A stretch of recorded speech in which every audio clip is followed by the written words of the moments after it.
Türkanda elə azdıq ki, bizə tapmağa gələn ev sahibi də bizimlə birlikdə azdı. Elə bil Çernobil zonasıdır. Navigatorda eyni küçənin dairə vururdu. Samir Dolga gəlir.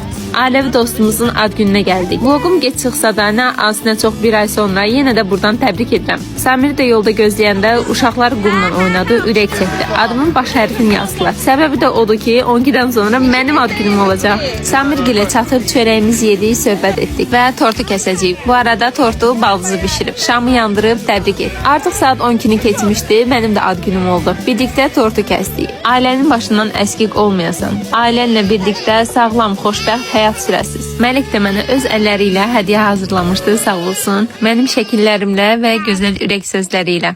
Canım səbişim. Nə yaxşı ki bizim gəlinimizsən. Həmişəki kimi mahnısız olmaz. Deyib gülüb şənləndik. Ben sevmişəm canışanı, onda var gülün nişanı. Ben kimden öğrendim?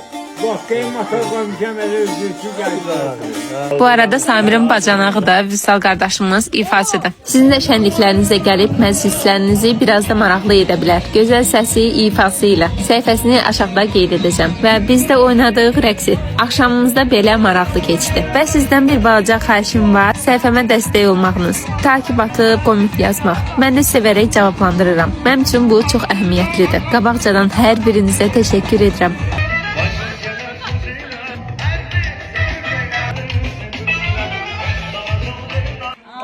Ne güzel, ne güzel, ne güzel,